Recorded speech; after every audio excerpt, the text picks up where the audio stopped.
Cruzando as Conversas. Oferecimento. Associação dos Oficiais da Brigada Militar. Defendendo quem protege você. E Colombo. Estruturas para eventos e também fretes e cargas. Vamos. Muito boa noite a você que se liga com a gente nesta edição de terça-feira do Cruzando as Conversas. Eu sou o jornalista Thiago Suman e hoje assumindo definitivamente a bancada do programa. Seja bem-vindo a esta saga, esta odisseia que vamos construir juntos. Eu aqui no estúdio com nossos convidados especiais, você telespectador de casa, e juntos nós construímos uma programação que é repleta de informação, de opinião e de credibilidade. Porque você sabe, o Rio Grande se conecta na RDC TV. O Cruzando as Conversas chega no oferecimento da Associação dos Oficiais da Brigada Militar, defendendo quem protege você. E também da Colombo, estruturas para eventos, agora com fretes e cargas. Neste nosso programa oficial de estreia, já estávamos juntos na semana passada, mas agora nós oficializamos esta parceria, como eu trazia na nossa abertura, nós falaremos sobre os desafios, as tecnologias e todas as novidades do setor do agronegócio. Vamos trazer análises e percepções de um tema que vem do primeiro setor e que impacta toda a sequencial estrutura de uma sociedade que, na sua base econômica, depende do agronegócio. Para desenvolvermos o tema, teremos hoje Antônio da Luz, economista, que colabora conosco, Alceu Moreira, deputado federal, e aqui nos estúdios o Juliano Ferreira de Sá, que é presidente do Conselho de Segurança Alimentar e Nutricional do Estado do Rio Grande do Sul, o CONSEA. E é claro, né, nós vamos trazer todas essas análises, mas antes nós vamos com uma matéria especial da RDC TV, com reportagem da Melanie Rupental, para a gente entender um pouco do Plano Safra, que será um dos temas dos mais desdobrados na noite de hoje.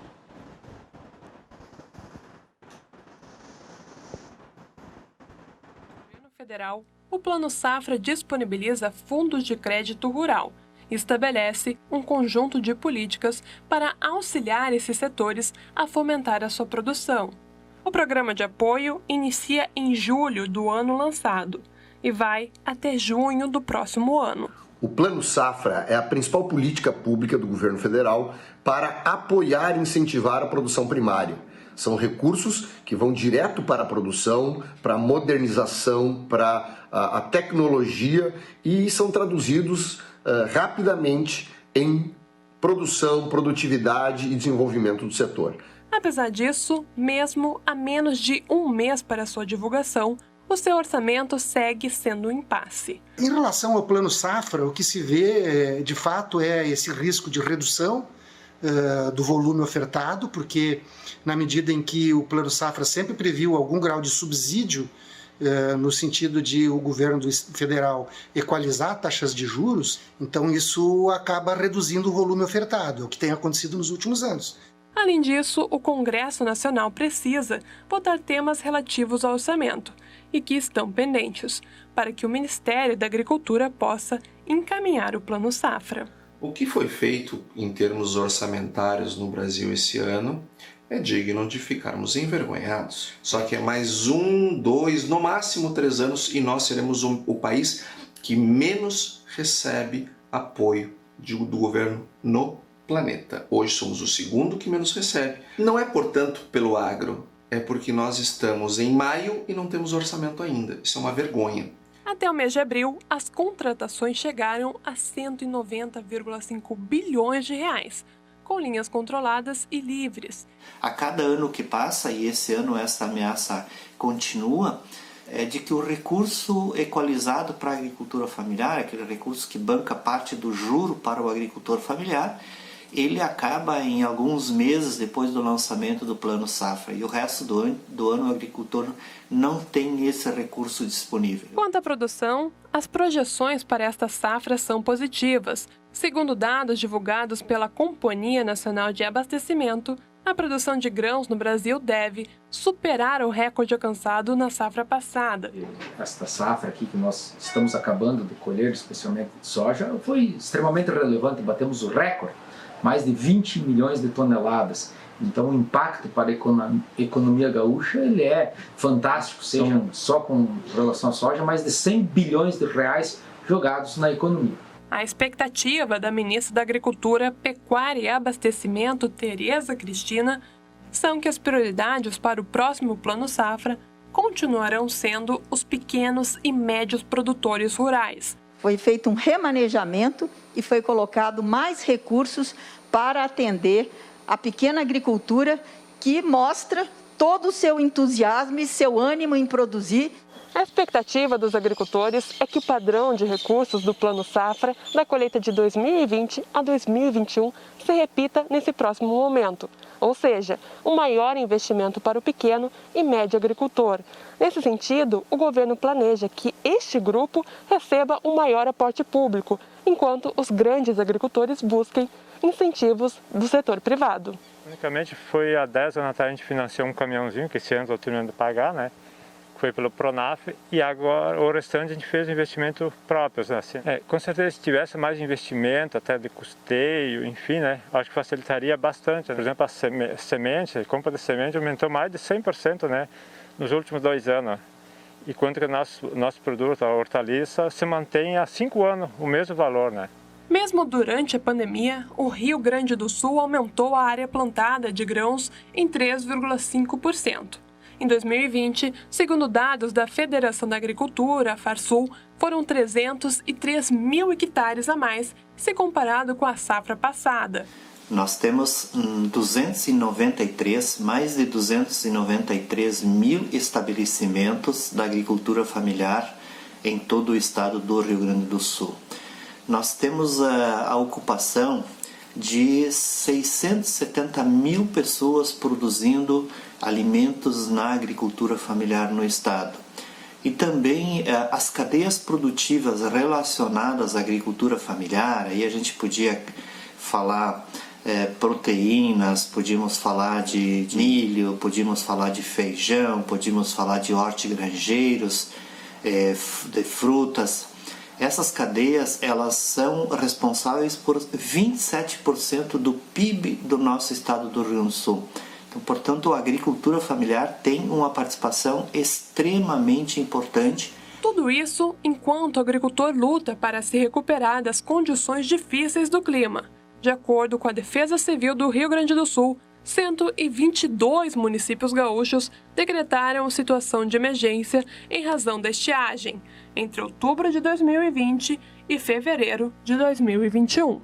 Por isso que nós estamos sugerindo, ao governo a importância de aprovar projetos que possam incentivar crédito para os agricultores e agricultoras familiares, crédito emergencial, na perspectiva de garantir, primeiro, a autossustentação dessas famílias que estão sofrendo. Antes da pandemia, o último censo já apontava que nós temos 20% dos nossos agricultores e agricultoras no estado do Rio Grande do Sul que vivem em situação de extrema pobreza. Isso é muito triste. No último Plano Safra, mais de 260 bilhões foram movimentados em todos os processos. Agora, com a colheita cada vez mais perto, resta aos agricultores superar, mais uma vez, uma produção nunca antes vista na história. Abrimos o programa então e você conferiu esta bela reportagem especial da RDC TV com a reportagem da Melanie Rupental, trazendo um introito do que nós teremos na noite de hoje. Vamos então conhecer os nossos convidados. Aqui nos estúdios comigo, já estendo o meu muito boa noite, colaborou com a nossa matéria, Juliano Sá, presidente do Conceia. Seja bem-vindo aos estúdios e ao programa, Juliano. Muito obrigado, boa noite, Thiago, boa noite aos nossos telespectadores. É uma honra estar aqui dialogando com vocês. Nós aqui agradecemos. O economista Antônio da Luz, que também colaborou conosco, estará para desdobrarmos com mais detalhes o tema. Seja bem-vindo, boa noite, Antônio.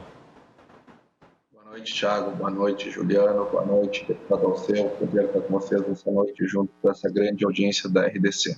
Queria parabenizar a Melanie pela reportagem, uma bela reportagem da RDC mesmo. E o deputado federal Alceu Moreira, que também é um colaborador constante da programação da RDC TV. Seja bem-vindo, muito obrigado pela sua disponibilidade, deputado. Obrigado, Thiago, uma alegria poder estar contigo, com Antônio da Luz, com o Juliano e com todos os nossos telespectadores. Assim, nós já conhecemos a nossa bancada para esta noite e eu abro aqui dos estúdios, volto com o Juliano. Juliano, você falava da importância dos créditos emergenciais, né? Isso porque nós temos algumas camadas de dificuldade além do normal. Nós já temos a questão da estiagem, nós já temos a linha de pobreza, que você traz um percentual que é até impactante, que 20%, né? Mas nós temos uma pandemia ainda, que é um agravante, e nós temos esse plano safra indúbio, né? Então, pergunto, como é que nós poderíamos estruturar, que mecanismos usar de políticas públicas, ou mesmo em parceria com o setor privado, para dar um lastro de atendimento ao agricultor de pequeno porte, agricultura familiar, Juliano? Bom, mais uma vez, boa noite. Para nós ficou evidente, né, vendo essa matéria que foi muito bem produzida, de que a agricultura familiar já há um bom tempo está à mercê de políticas públicas, né? Nós tivemos aí nos últimos anos uma redução drástica em investimentos de políticas públicas. Se a gente pegar só nesse orçamento deste ano, o governo federal reduziu em mais de 75% os investimentos nas políticas de segurança alimentar e nutricional, que são basicamente as políticas que envolvem os agricultores e as agricultoras familiares. Se por um lado a gente vê uma expansão na questão, né, dos números, nossa safra recorde, tanto o Brasil como o Rio Grande do Sul, na questão da produção de grãos, por outro lado, no mesmo período, a gente está vendo a fome voltando com muita força. E a fome, ela não vem com a pandemia. A fome, ela já vem se desdobrando dos últimos anos por conta da ausência do suporte do poder público para aquelas famílias que mais precisam. Logo, a gente tem percebido os reflexos. E os reflexos são esses mais tristes que a gente pode, né, imaginar. Por exemplo, né, os nossos agricultores e agricultoras aqui do Rio Grande do Sul passaram por uma estiagem muito grande no período ali no final de 2009, início de 2020, e logo veio uma pandemia. Eles ficaram desassistidos de qualquer política que apontasse para a questão da recuperação dos prejuízos com a estiagem e, ao mesmo tempo, acabaram perdendo uma parcela significativa, principalmente do mercado institucional, porque como reduziu os recursos do governo federal para as políticas, em especial o programa de aquisição de alimentos, que é o que garante numa ponta a segurança para os agricultores e agricultoras e na outra ponta leva para assistência social, para toda a rede de assistência social, um alimento saudável e adequado. Então, nesse sentido, a gente tem visto, Thiago e telespectadores, esses reflexos. Como todos vocês sabem, nós tivemos recentemente um estudo produzido pela Rede Brasileira de Pesquisadores em Segurança Alimentar e Nutricional, a Rede Pensan. É o estudo mais recente sobre a questão do quadro da insegurança alimentar e nutricional no nosso país. Nós temos, infelizmente, 19,1 milhões de brasileiros e brasileiras que não têm o que comer. Nesse universo, nós temos mais da metade da população do Brasil que está passando situação de insegurança alimentar e nutricional, ou seja, não come direito, ou não tem o café da manhã, ou não tem o almoço, ou não tem a janta, ou não sabe como vai comer. Isso são mais de 116 milhões de brasileiros e brasileiras. E isso tudo, né, nós do Conselho de Segurança Alimentar e Nutricional, a partir da análise de estudiosos, a partir da análise dos números, não temos dúvida. Isso é um resultado, é uma consequência da ausência de políticas públicas. Muito bom. Palavras iniciais, Juliano Ferreira de Sá, convidado que está no estúdio conosco, presidente do Conceia. E aí também colaborou, assim como o Juliano, com a matéria da Melanie, o economista Antônio da Luz. Aí, Antônio, eu já jogo uma granada sem pino para você desdobrar e resolver para a gente.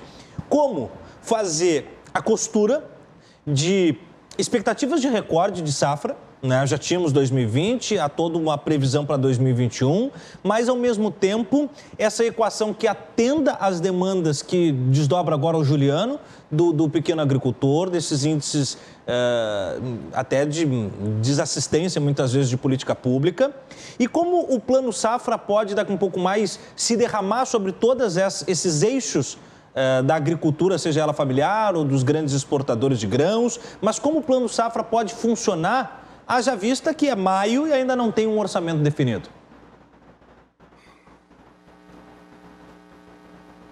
Não sei se o Antônio nos ouve. Agora sim. Maravilha. Você ouviu a pergunta, Antônio? Não. Não tem problema. Eu repito para você. Eu disse o seguinte, você chegou a ouvir a fala do Juliano agora? Ou também não tinha um som? Sim. Tá. O Juliano trazia os dados, né, que acabam nos colocando quase que no yin-yang, né? De um lado nós temos uma sequência quase que de bons números de recorde, de exportação, especialmente no que diz respeito a grãos, e de outro lado nós temos uma desassistência de políticas públicas. Você não está me ouvindo? Você consegue me ouvir, Antônio? Agora sim. Tá, vamos tentar de novo, senão a gente vai com o deputado Alceu, depois a gente retoma. Então, Antônio, eu dizia o seguinte, nós temos um recorde em 2020 e uma previsão, uma expectativa muito boa de um recorde de safra em 2021, ainda que superando estiagem, em contexto... Cortou de novo. Cortou de novo, não tem problema, nós vamos estabelecer o sinal com você e a gente volta já. Deputado Alceu, o senhor me ouve? Eu ouço bem. Maravilha. Deputado, então, para o senhor eu já mudo um pouco a pauta para depois pegar esse aspecto com o Antônio. Não, já não consigo te ouvir nada. Não, estamos com um problema de sinal, não tem problema. Nós vamos retirar da tela, por enquanto, tanto o economista Antônio da Luz quanto o deputado federal Alceu Moreira. Voltamos já com os nossos convidados, voltamos aos estúdios aqui e seguimos com... Nós vamos ter que chamar um intervalo. O pessoal me avisa aqui, nós vamos para um rápido intervalo, um problema técnico de som e a gente volta em instantes. Não sai daí, está só começando. O papo vai esquentar, porque o Cruzando as Conversas é isso mesmo, né? O Rio Grande se conecta aqui, você fica aí e a gente volta já.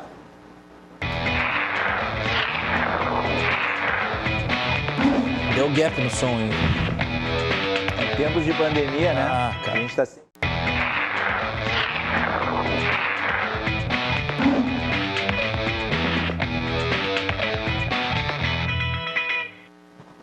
Muito bem, voltamos então com o Cruzando as Conversas. Nesta terça-feira nós abordamos o agronegócio com análises e percepções das tecnologias, dos desafios e também das abordagens econômicas que envolvem este importante setor de impacto na sociedade gaúcha. Nós estamos nos estúdios com o Juliano Ferreira de Sá, que é presidente do Conceia, e ainda temos na linha conosco, e aí vamos já estabelecer o contato novamente com o economista Antônio da Luz e o deputado federal Alceu Moreira. Antônio, nós falávamos então, tivemos um pequeno corte no sinal e restabelecemos. Eu dizia que nós temos uma alquimia para tentar costurar, para tentar corrigir, que é, de um lado, a desassistência apontada pelo Juliano do pequeno agricultor, que vem sofregado de uma série de demandas e por conta de pandemia, mesmo a estiagem que atinge tanto o grande quanto o pequeno produtor. E do outro lado nós temos uma safra recorde que é a antessala de 2020, né, para 2021, uma nova safra que tem pretensões de bater um novo recorde.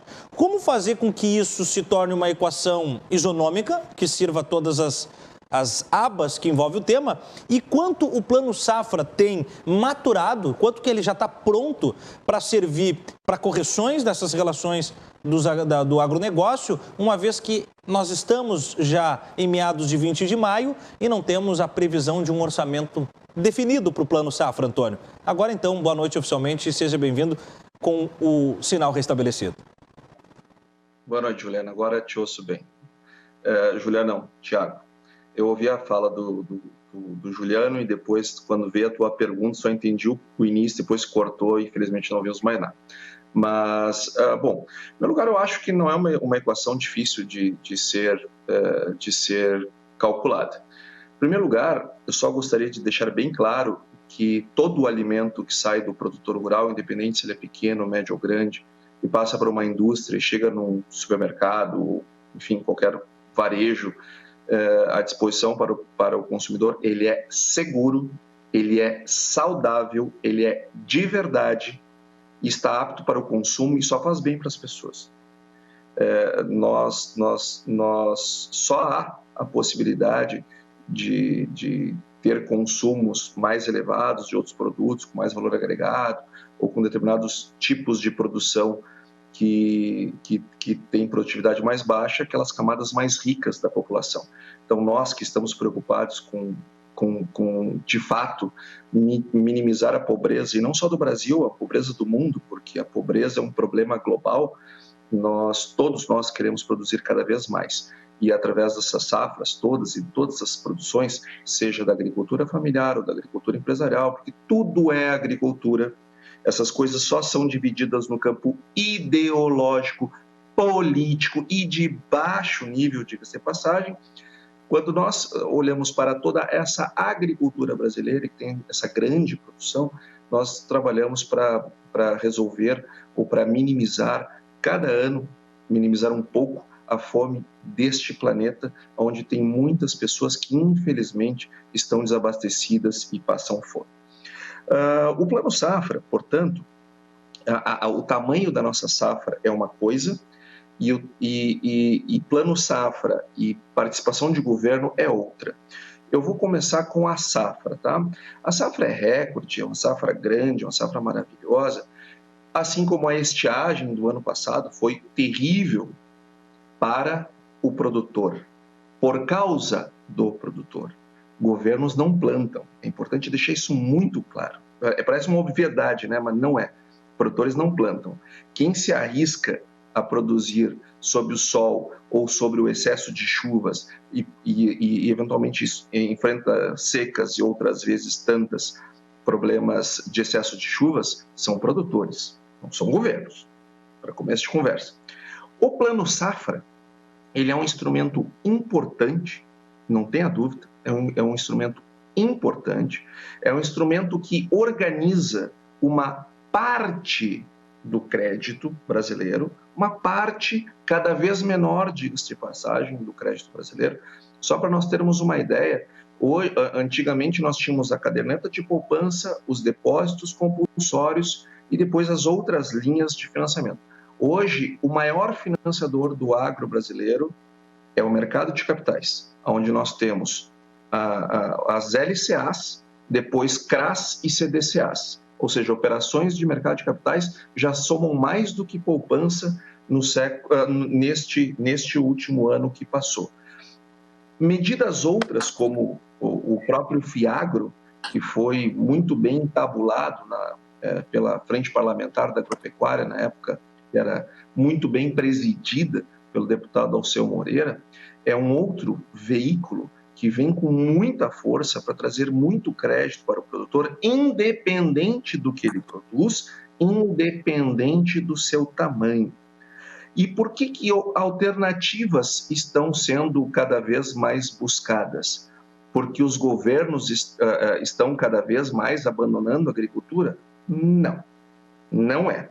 Até porque, se nós olharmos nos últimos 20 anos, o governo, cada ano, participa menos. E hoje, a participação do governo com subsídios ou coisas do tipo, ele equivale a 0,1% da receita do agro.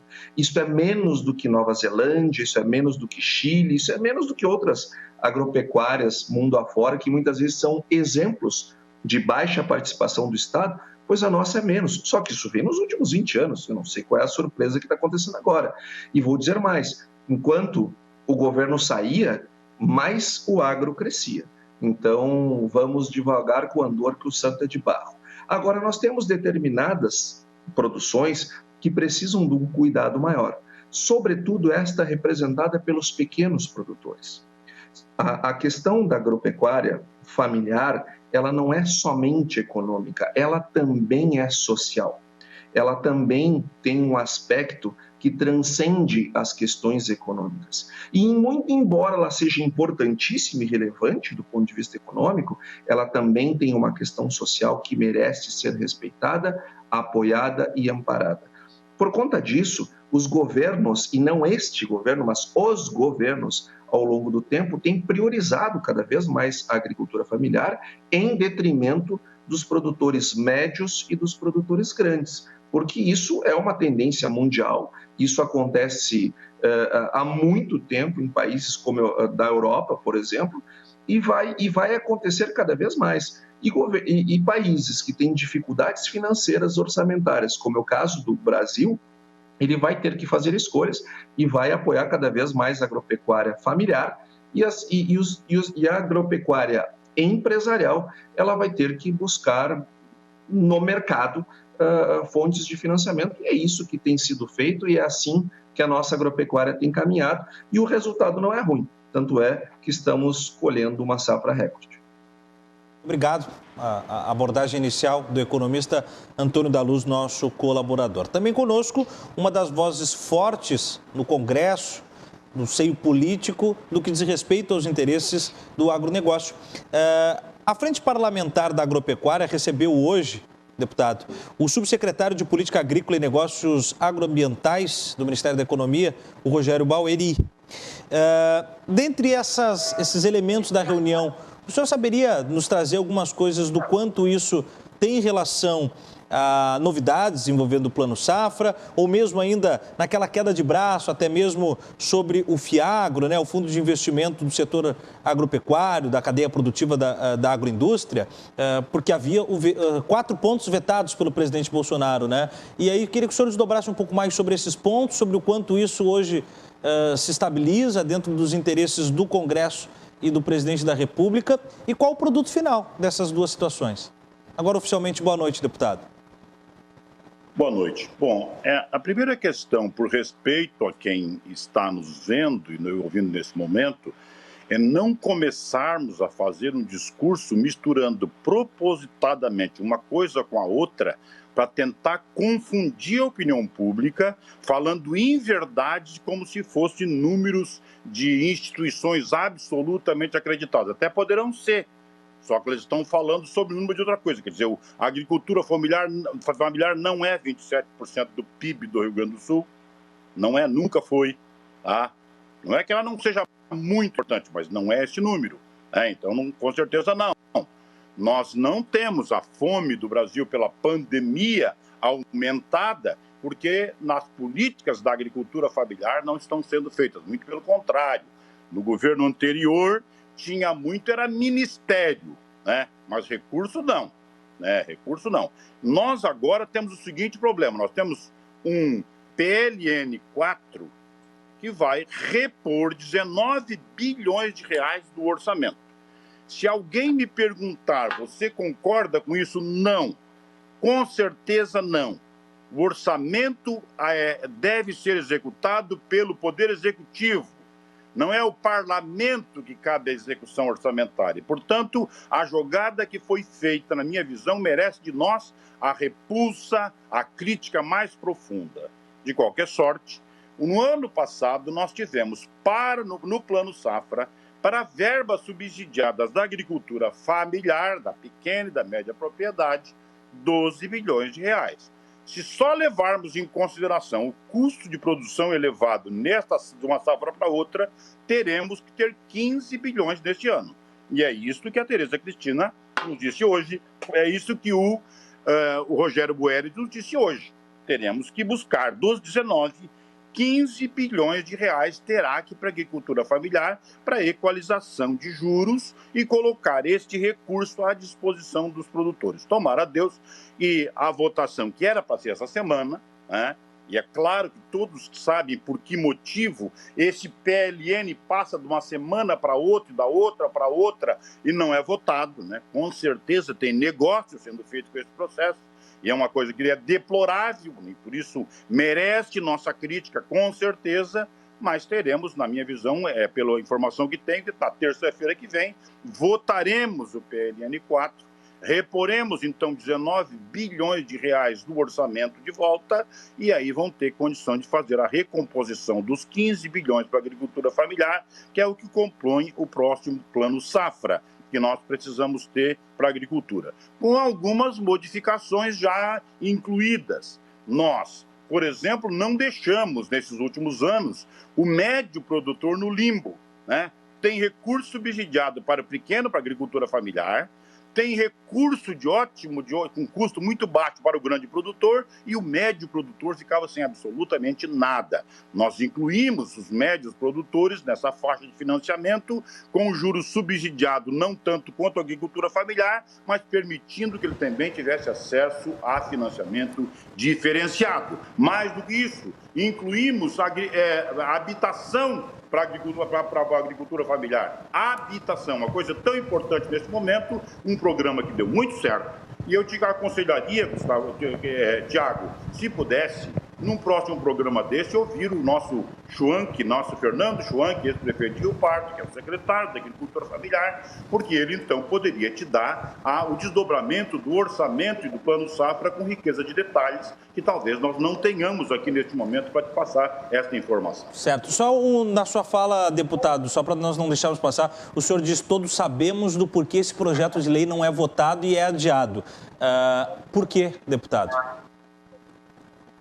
Bom, todos sabem que essa é algo que nós deploramos, não é de agora, é utilizar-se a peça orçamentária para negociação de outros interesses de parte do Congresso Nacional, que não poderia em nenhum momento ser utilizado a agricultura para essa peça de negociação.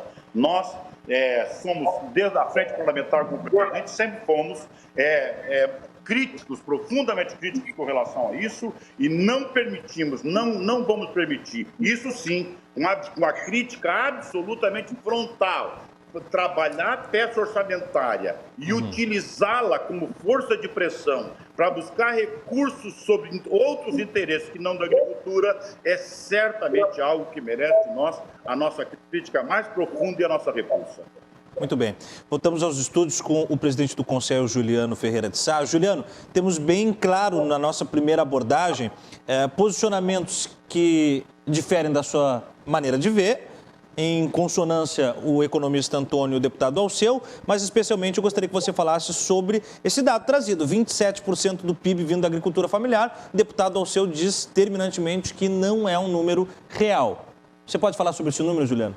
Então, nós temos aqui, a gente está num debate, e com respeito aí ao deputado, com respeito também ao economista, o Antônio da Luz, a gente tem duas narrativas, talvez, de dois mundos diferentes, Eu tenho um mundo que o deputado Alceu Moreira traz, que é um mundo que ilustra as coisas acontecendo, as políticas públicas, o governo federal preocupado, a ministra da Agricultura comprometida. Mas vamos agora para o mundo da realidade, deputado. Vamos para o mundo dos fatos reais, Eu também com respeito ao Antônio da Luz, eu não consigo concordar com a lógica de que os agricultores familiares são a mesma coisa que os grandes produtores. Não tem como nós tratarmos iguais quem são diferentes. Essa é uma questão central. E aí a gente está falando do PIB, a gente pode ficar aqui argumentando se o percentual que o PIB do Rio Grande do Sul, o percentual da agricultura familiar é X ou é Y. Mas não é essa a questão central. A questão central primeiro, fato... Não é verdade. Instante, deputado, instante. Passa a palavra para o senhor em seguida. Os dados oficiais, inclusive do Ministério da Agricultura, apontam que mais de 70% dos alimentos produzidos no Brasil não são do agronegócio, são da agricultura familiar. A agricultura familiar é uma categoria... Deputado, só um instante só. Antônio, um instante, Antônio. Esse dado não tem no Ministério da Agricultura, tu está faltando com a verdade, vai me desculpar. Antônio, eu vou lhe passar o direito ao espaço de fala, mas vamos dar o espaço para o Juliano. Diga. Dando continuidade, então... A agricultura familiar é responsável por mais de 70% dos alimentos produzidos no Brasil. Isso são dados oficiais. A categoria da agricultura familiar reconhecida... Juliano, um instante só, por favor. São dados oficiais de qual fonte? De qual fonte? Do próprio Ministério do Desenvolvimento Agrário, que foi extinto, do próprio Ministério da Agricultura, de todos os setores aí ligados à agricultura familiar, tem essas informações. Se nós pegarmos o Censo Agropecuário de 2010, que já está todo defasado, O censo que nós já deveríamos ter tido um censo que o atual presidente da República prefere não fazer, isso nos impede, inclusive, de mensurar as políticas públicas para o setor. Deputado, eu vou pedir que Mas a questão central é a seguinte, nós temos no Rio Grande do Sul uma parcela significativa de agricultores e agricultoras familiares, e isso abrange pescadores e pescadoras profissionais artesanais, comunidades quilombolas, extrativistas, assentados da reforma agrária. Nós temos um percentual de 20% que estão vivendo em situação de extrema pobreza, isso segundo os dados do IBGE há 11 anos atrás, 2010. Ou seja, esses números estão bem defasados e tudo aponta para pior. Nós não somos do time do negacionismo que não reconhece a ciência, que não reconhece as instituições de pesquisa. Nós reconhecemos sim, e por isso que os dados que eu trago aqui são dados embasados na Rede Brasileira de Segurança Alimentar e Nutricional, que é de umas instâncias de pesquisa mais reconhecidas e que com muita credibilidade, não só no Brasil, mas no mundo afora, que tem não só pesquisadores, mas uma rede de universidades públicas, de universidades que acreditam na pesquisa. Aliás, a pesquisa que tem sido retirado os investimentos da pesquisa no último período. Então, nós temos que falar sobre duas realidades diferentes. Eu não vivo no mesmo país e no mesmo estado que o deputado Alceu Moreira traz aqui. Também não vivo no mesmo mundo, que somos todos iguais, que o Antônio da Luz traz. Essas são questões centrais. Enquanto nós estamos aqui conversando, eu aqui no estúdio, no ar-condicionado, o deputado na casa dele, o Antônio na casa dele, nós temos aqui em Porto Alegre, quando eu vinha vindo no trânsito, crianças nas ruas pedindo esmola, vendendo doce. O trabalho infantil voltou. Esse é um fato. Isso não é uma causa, isso é uma consequência de um problema de investimento nas questões básicas, dentre elas a questão da agricultura familiar. Todos os especialistas, e aí eu falo da FAO, que é a Organização das Nações Unidas para a Agricultura, apontam que as formas de a gente minimizar os impactos da pandemia não é investir nos grandes grupos econômicos, é investir questão de na ordem, agricultura deputado, familiar. questão de ordem. Calma, deputado, o senhor já vai poder... Eu vou dar o mesmo espaço para o senhor falar, deputado. Um instante só, nós temos primeiro o Juliano. Só para concluir o meu raciocínio, nós temos aí os especialistas do mundo todo. A FAO, que é reconhecida, uma instância da ONU, aponta que a forma de enfrentar a pandemia é tu investir nas cadeias curtas de comercialização, nos agricultores locais, os agricultores familiares. E aí, por isso, Thiago, é muito interessante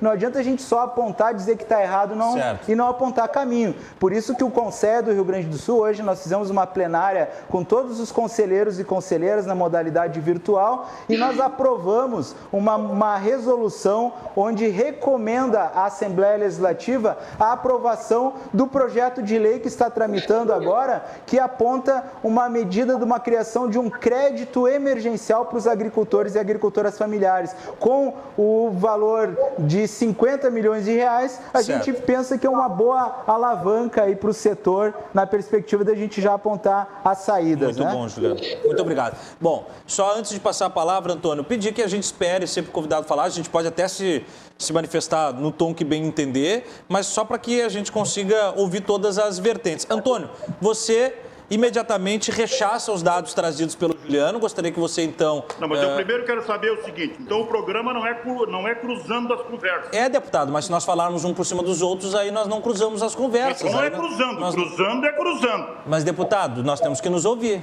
Nós temos que falar, mas temos que nos ouvir. O telespectador em casa tem que entender, tá bem?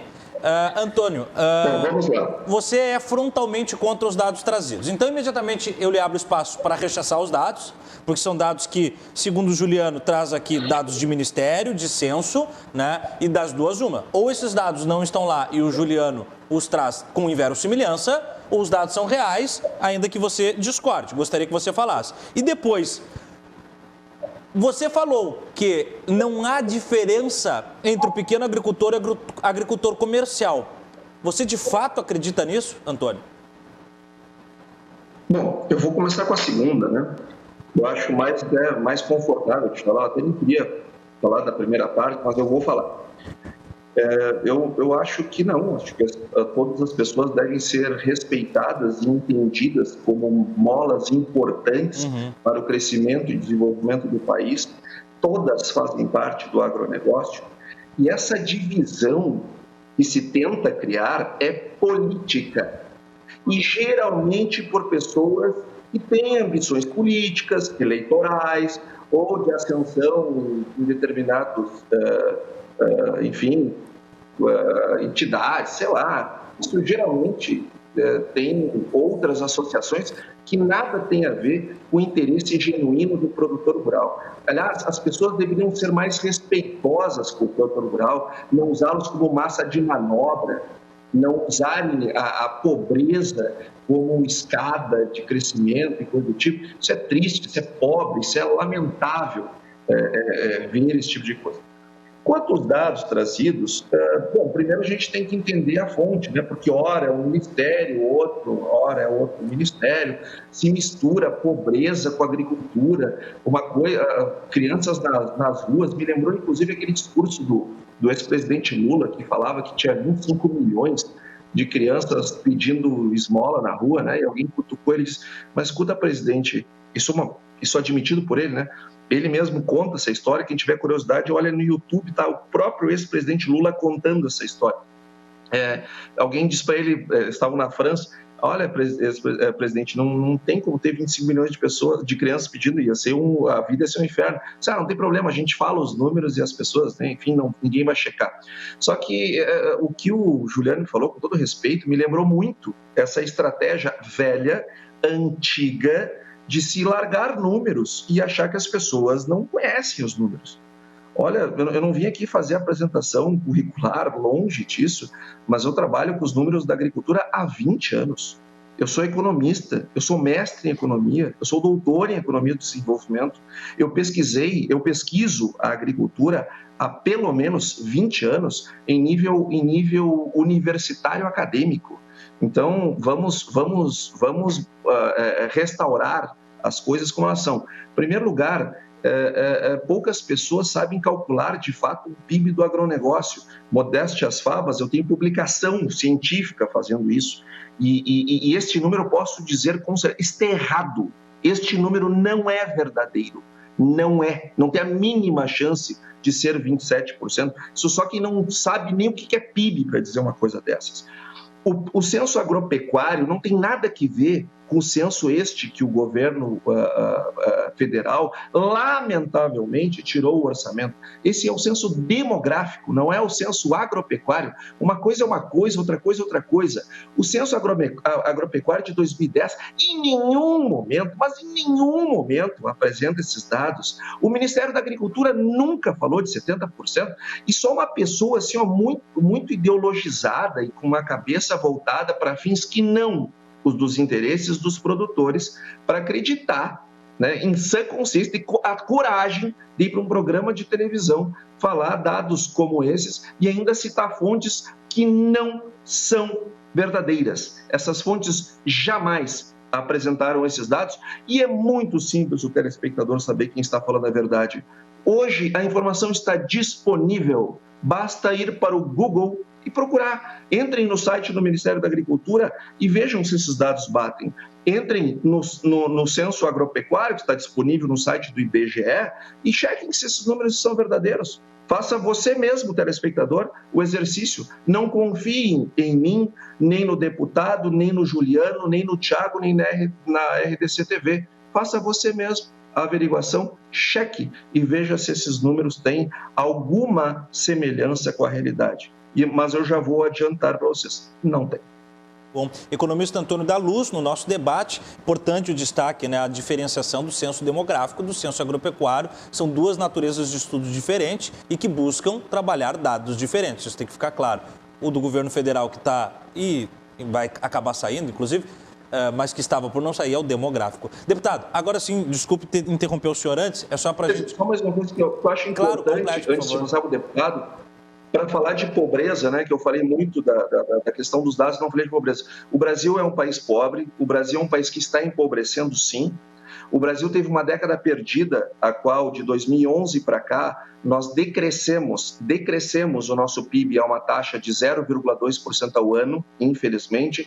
Nós tivemos quedas no PIB imensas em 2015, em 2016, por conta daquelas políticas econômicas desastrosas que foram feitas em governos anteriores, e tivemos, sim, uma pandemia que ainda empurrou, o que já não vinha bem, empurrou ladeira abaixo do nosso PIB.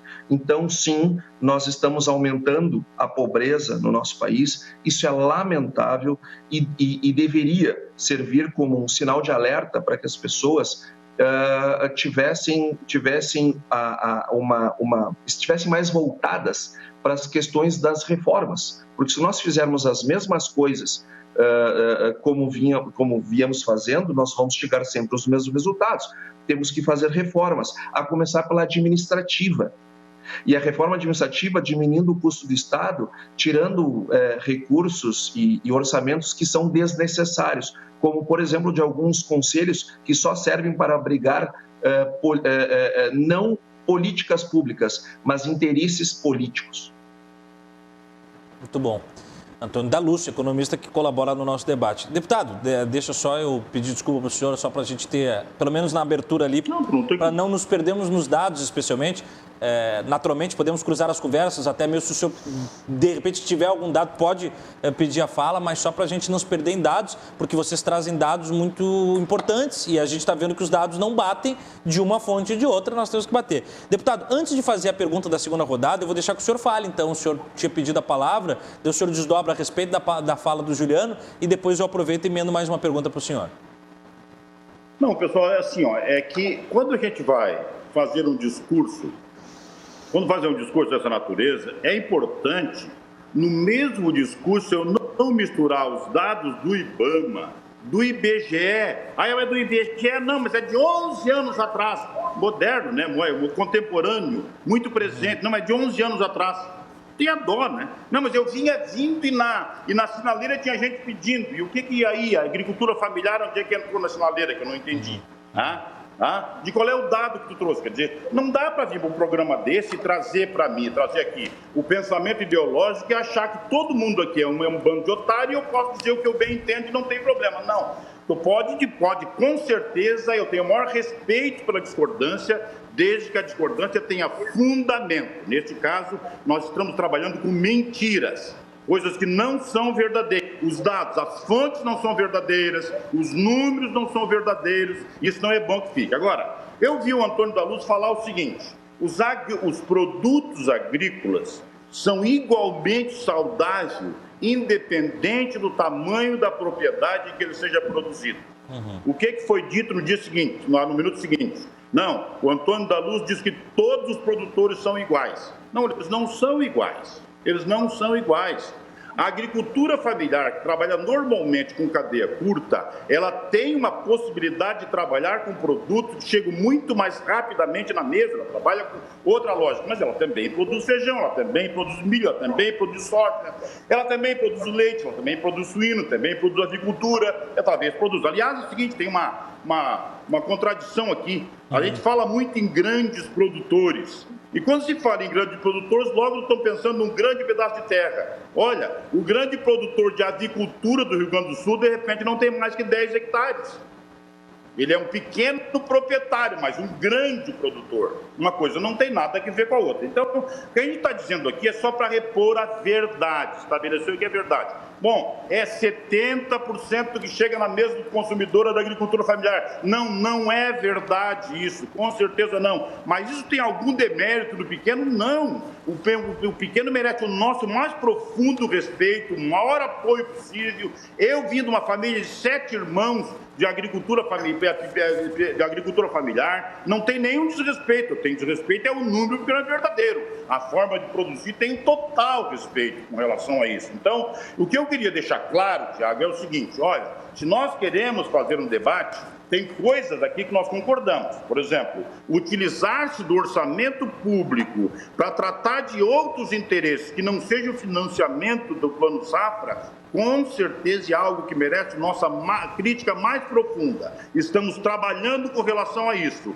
Repor o recurso que nunca deveria ter tirado do orçamento. Tiraram, tem que repor agora. Nunca deveria. Tem a nossa crítica. Mesmo que seja o governo esse ou aquele, está errado. Né? Agora não. Eu quero dizer o seguinte, nos taus dos governos antes, os 3 anos do governo Dilma, por exemplo, produziu 14 milhões de desempregados e 3 anos consecutivos de PIB negativo.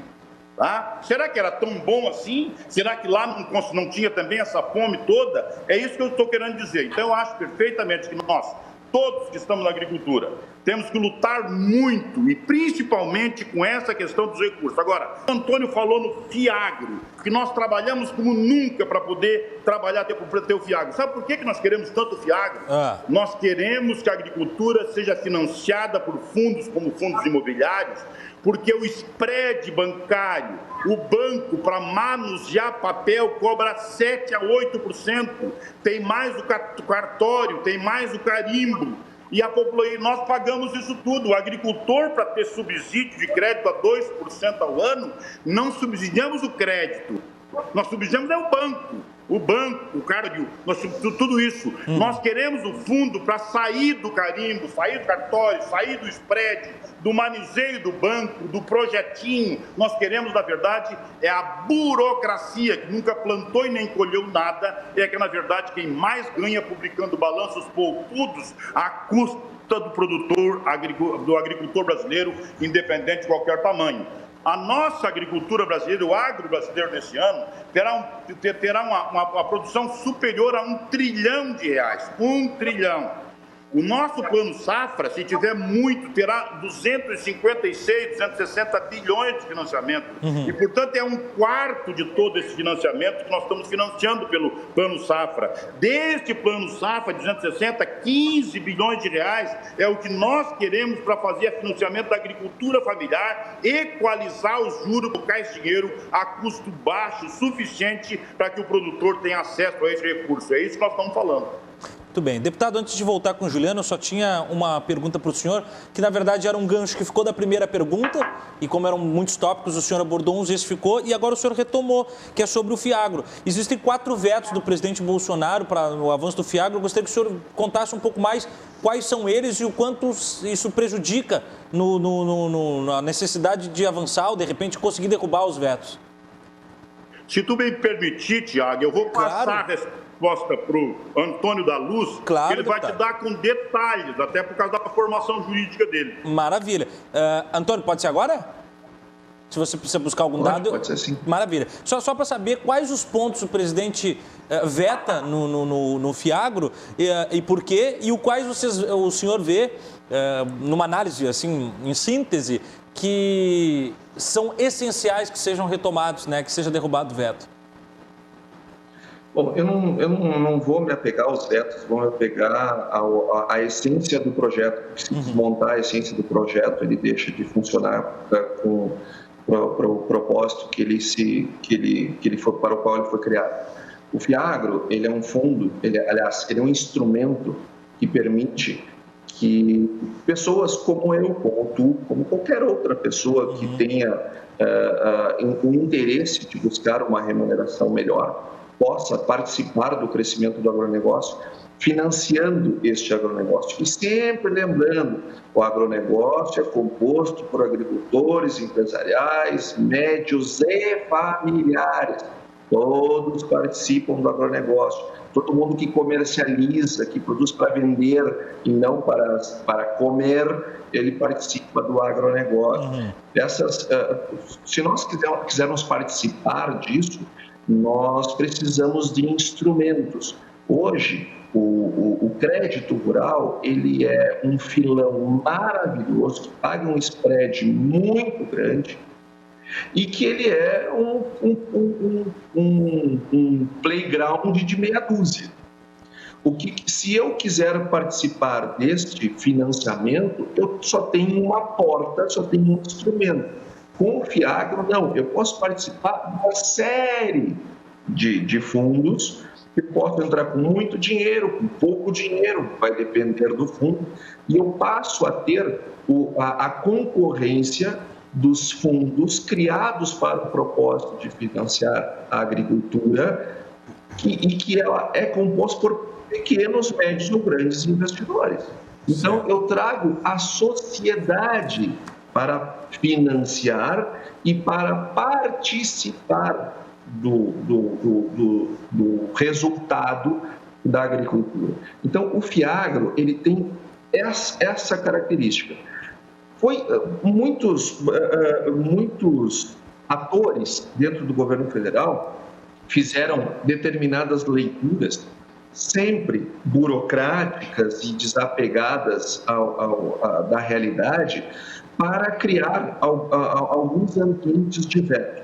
Só que como nós estamos discutindo isso com o governo, eu prefiro não entrar em detalhes, nem dos vetos, e muito menos do que nós estamos trabalhando, por uma questão de estratégia da casa.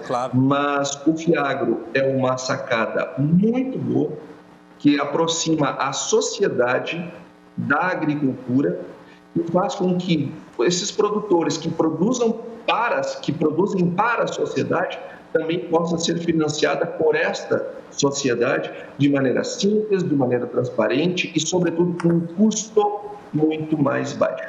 Esse é o propósito do FIAGRO. Muito obrigado. Bem didático, elucidativo, Antônio.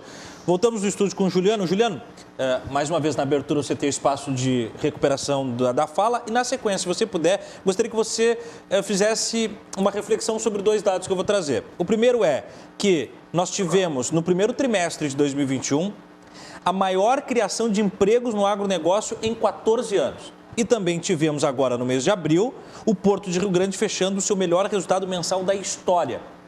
O que isso impacta na pauta que você defende? Bom, eu estou aqui representando o Conselho de Segurança Alimentar e Nutricional do Rio Grande do Sul, que é um órgão consultivo ao Poder Executivo e é coordenado pela sociedade civil, isso regulamentado por lei estadual, em sintonia com a lei federal, que é inspirado no Conselho Nacional, que foi extinto com o voto do deputado Alceu Moreira, que votou pelo fim do Conselho Nacional, que foi um dos principais instrumentos de controle social que ajudou a tirar o Brasil do mapa da fome, das políticas públicas que começaram lá em 2002. Então eu estou sendo aqui acusado pelos meus debatedores de ideológico? Não, eu sou um representante da sociedade civil que presido um conselho que representa, inclusive, Antônio, a entidade que tu representa, a Farsul faz parte do Conselho. Então, eu não quero ser aqui acusado de ideológico, porque a gente está fazendo um trabalho, uma análise com pontos diferentes. Eu não vivo no mesmo estado que o senhor Antônio e que o senhor deputado Alceu Moreira vive. E aí eu quero trazer aqui algumas informações. Eu volto a afirmar. As principais cadeias produtivas da agricultura familiar é responsável por 27% do PIB. E esses dados vocês não vão encontrar nos órgãos, nos dados oficiais do governo federal. Sabe por quê? Porque esses dados estavam lá no Ministério do Desenvolvimento Agrário, que foi extinto com o apoio do deputado Alceu Moreira. Essa é uma questão central. Então eu quero retomar, mas nós podemos ficar até amanhã debatendo a versão, porque a gente está vivendo em mundos diferentes. Eu quero falar do mundo real, do mundo dos agricultores e das agricultoras que estão desassistidos. E aí nós temos o deputado Alceu Moreira não entendeu qual é a analogia das crianças na sinaleira em Porto Alegre com a agricultura familiar. Deputado, eu vou desenhar para o senhor, presta bem atenção. Nós temos aqui no Rio Grande do Sul, só nos últimos anos, quase 50 mil famílias de agricultores e agricultoras familiares que viviam do leite tiveram que abandonar as suas atividades. Por conta da falta de políticas públicas, como as compras institucionais, programa de aquisição de alimento, isso impactou aonde, deputado? Impactou na questão da formação de estoque para regular o preço dos alimentos. O que aconteceu? O agricultor familiar... Só um pouquinho, deputado. Só um pouquinho, deputado. Os judeus não têm culpa. Os judeus não têm nada a ver com o nosso debate para o senhor falar em judia. Então, mais respeito também com a comunidade judia. Nós temos o seguinte, deputado, eu quero que o senhor reflita comigo, depois o senhor pode rebater e trazer os seus números, os seus dados, e eu quero também que o senhor traga esses números embasados em dados científicos, em dados concretos. Nós temos aqui no Rio Grande do Sul, qual é o seguinte cenário? Com a falta das políticas públicas, os nossos agricultores e agricultoras perderam o mercado. Perdendo o mercado, aumentou o desemprego, aumentou nas cidades pequenas, aumentou as desigualdades sociais no meio rural, e nós tivemos uma consequência de pessoas que abandonaram o campo e vieram para onde? Para onde é que eles foram morar? Outra questão importante, Thiago, que é interessante a gente refletir com os nossos telespectadores, nós tivemos aí nos últimos anos, principalmente na pandemia, agora no último ano, nós tivemos aumento recorde dos alimentos. E aí, o nosso ministro da Economia vem falar besteira de que é porque aumentou a demanda, porque as pessoas estão comendo mais. Quem é que está comendo mais? Só se for o presidente da República, apoiado pelo deputado Alceu Moreira, tomando leite condensado de colherinha. Só pode ser isso, né, gente? Porque os recursos públicos estão sendo utilizados para isso. Mas voltando a essa questão central, nós temos um problema de desabastecimento dos nossos espaços públicos, como a Conab. A Conab é o principal instrumento do governo federal para garantir o controle, né, do abastecimento, para regular o preço, intervir no mercado. Se o governo não forma estoque, ele não consegue competir para justamente garantir o mercado equilibrado. E nesse sentido nós tivemos aí desabastecimento dos estoques da Conab, combinado com a questão do monopólio da indústria agroalimentar e do agronegócio, nós tivemos uma disparada do preço dos alimentos. Não tem como justificar que em agosto de 2020 o arroz tivesse todo aquele aumento de mais de 30%, né? Se nós tivemos praticamente toda a safra do arroz antes da pandemia já estava vendida. Então, deputado, para o senhor que não entendeu qual é a analogia que se faz com as crianças nas ruas, é essa. São os números da consequência do descaso com a nossa agricultura familiar, com os nossos camponeses, com os assentados da reforma agrária, das famílias que estão abandonando o campo. E aí nós temos outra questão que é central aqui, que nós não vamos concordar. Nós do Conceia, a gente compreende que o debate da produção de alimentos, ela passa na perspectiva da nossa diversidade cultural, regional, o Brasil é um país que tem dimensões continentais, nós precisamos respeitar todas as diversidades. O deputado Alceu Moreira, na semana retrasada, ele votou a favor de um projeto de lei que desmonta a maior política de segurança alimentar e nutricional hoje no país, que é o Programa Nacional da Alimentação Escolar.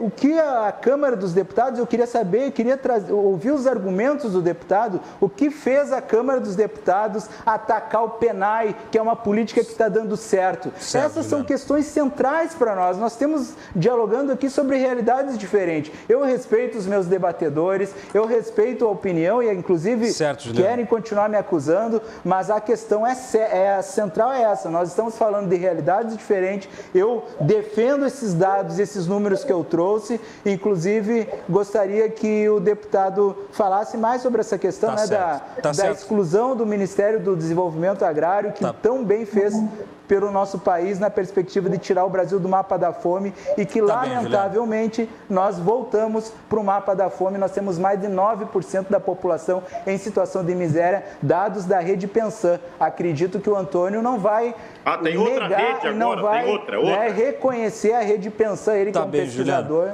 O Juliano Ferreira de Sá, presidente do Conceia. Juliano, você não acabou me respondendo sobre os dados, daí vai ficar para uma próxima se nós voltarmos ao tema, mas os dados que são de impacto de criação de empregos. Eu posso só fazer um comentário sobre isso? Bem rapidinho para eu passar para o deputado. Sobre essa questão para nós é emblemática, Thiago, né? Nós tivemos aí recorde, tanto na questão da produção, do lucro do agronegócio, na questão, né, do próprio funcionamento do porto e, ao mesmo tempo, os números das mazelas têm aumentado. Alguma coisa, né? Talvez o Antônio, que é um cara que é catedrático aí nos números, pode nos ajudar. Alguma coisa não deu certo. Esse modelo de produção não dá certo, não beneficia, não favorece a maioria da população brasileira. Mas antes do Antônio, deputado... Já que eu fui citado, Thiago, eu vou te pedir uma gentileza. Claro. O Juliano citou que saíram 50 mil produtores de leite, né? Certo. Eu quero aqui no estado, quero ressaltar que o total dos produtores de leite do estado são 56.529, de acordo com o Censo Agropecuário de 2017. Então, veja, eu acho que só com isso eu já respondo a provocação. A questão não são as ideias são ótimas de serem debatidas, são importantes de serem debatidas. Agora, quando as narrativas são construídas sobre números que não fazem o menor sentido, eu crio a realidade que eu quiser. Se eu quiser dizer, olha, o Brasil é um país de pessoas ricas, todo mundo tem uma renda per capita de $100 mil por ano. Bom, de acordo com o IBGE. Bom, se eu sair largando números assim, eu crio a realidade que eu quiser. Então, o problema não são as ideias. Sim. O problema é a tentativa de construção de ideias, de narrativas em cima de números que não existem. Então, quer dizer que de 56 mil saíram 50? É a dó, né? É a dó. Muito bom, Antônio, obrigado. Deputado, o senhor também foi citado na fala do Juliano mais de uma vez, então o senhor tem o direito agora ao seu contraponto e gostaria também que o senhor daí respondesse sobre o seu voto à justificativa do projeto de lei do Programa Nacional de Alimentação Escolar.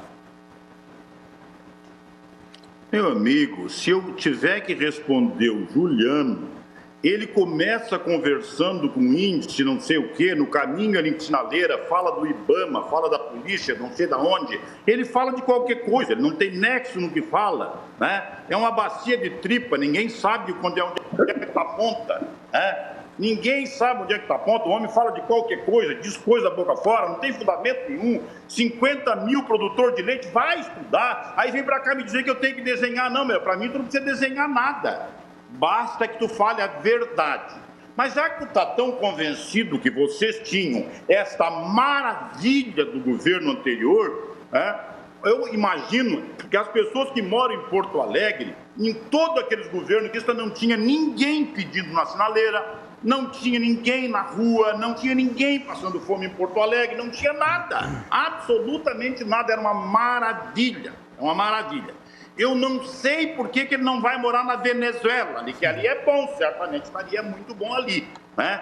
Não, com certeza não, os dados não têm nenhum fundamento. Se querem discutir sobre votação de projeto de lei por projeto de lei, eu posso voltar aqui com cada voto que eu tenha dado, com a justificativa para cada voto, né? Aliás, eu tenho votado com muita tranquilidade, né, sobre todos os dados. Eu tenho muita tranquilidade com relação a isso, luto muito pela agricultura familiar, só que ao invés de vir para cá com uma cantilena de uma quantidade de números completamente mentirosos, sem nenhum fundamento, com fontes que não existem, com fontes de outros não sei de onde, nós não vamos fazer isso, pessoal. Nós não vamos conseguir. O alimento subiu de preço. Sim, subiu de preço, sim. Subiu de preço e o Brasil é uma das maiores cadeias produtivas do mundo. Nós estamos alimentando 1 bilhão e 400 bilhões de pessoas no mundo e a concorrência de mercado fez isso.